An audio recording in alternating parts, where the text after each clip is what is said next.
मेरे साथ महाराष्ट्र के शिक्षा मंत्री राजेंद्र दर्डा है, जिनके दफ्तर में आग लगी थी। दर्डा साहब, सबसे पहले आग कहाँ शुरू हुई? जहाँ से आग शुरू हुई वो चौथा माला है और उसी के पास आपका दफ्तर है। कुछ लोग कहते हैं कि बबन राव पाचपुते वन मंत्री है, वहाँ से आग शुरू हुई। कुछ लोग कहते हैं आपके यहाँ से शुरू हुई। आप कहाँ थे और कहाँ से आग शुरू हुई? ऐसा था कि आज सुबह 9:30 बजे से तो 1 बजे तक मैं मंत्रालय में काम कर रहा था और उसके बाद में माननीय मुख्यमंत्री जी ने शिक्षा विभाग की एक बैठक सैहंद्री में बुलाई थी करके मैं यहाँ से निकला। उस वक्त मेरे सारे कार्यालय में लोग काम कर रहे थे और विजिटर्स को भी काफी मैं निपट चुका था।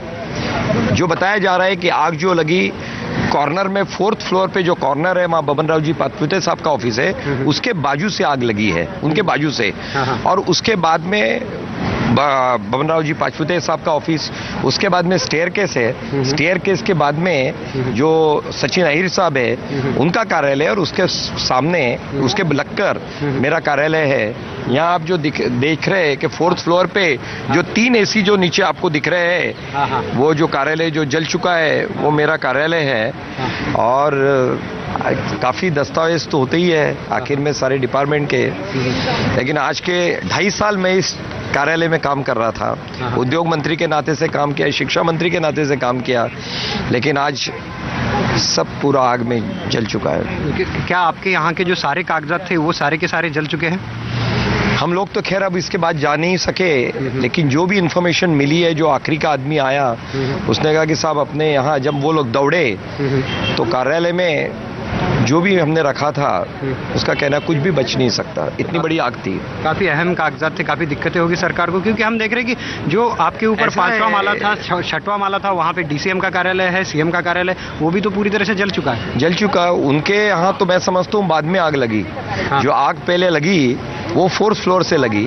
4th फ्लोर का पूरा होने के बाद में जब ऐसा लग रहा था कि जो आग है वो फायर कंट्रोल में आ गया है, और उसके बाद में फिर बढ़ के वो 5th और 6th में गया। मुख्य सचिव या चीफ मिनिस्टर डिप्टी सीएम के ऑफिस तक गया है। कल रात में बैठ के मैंने काफी फाइल्स क्लियर की थी, 2 दिन मैं नहीं था यहाँ, आज वो भी, पर मुझे बताया गया कि उसमें से काफी फाइल्स डिपार्टमेंट को भेज चुके थे, लेकिन सुबह ही मॉर्निंग में भेज चुके थे। साहब, ये हादसे की आग बोल रहे हैं, उधर शिवसेना बोलती कि ये साजिश की आग है। मैं समझता हूँ कि ऐसे आरोप ऐसे वक्त तो भी कम से कम नहीं करना चाहिए। जब ऐसी कैलेमिटीज आती है, जब ऐसे बुरा वक्त चलता है, तब सबने एक साथ बात करनी चाहिए। सबसे पहला सरकार के सामने विषय था कि यहाँ जो अंदर लोग फंसे थे उनको रेस्क्यू करना, उनको बाहर निकालना। मैं समझता हूँ, बधाई देना चाहूंगा मैं जो हमारी अग्निशमन दल है और पुलिस कि जिन्होंने बाहर निकाला उनको। लेकिन लोग बोलते हैं कि फायर ब्रिगेड काफी लेट आई, 2:40 को आग लगी। मैं समझता हूँ, मैंने अभी सुना कि महाराष्ट्र शासन आग कैसी लगी इसके बारे में निश्चित इंक्वायरी कर रही है। उसमें सब चीजें आ जाएंगी कि कौन कितने बजे आया पहुंचा।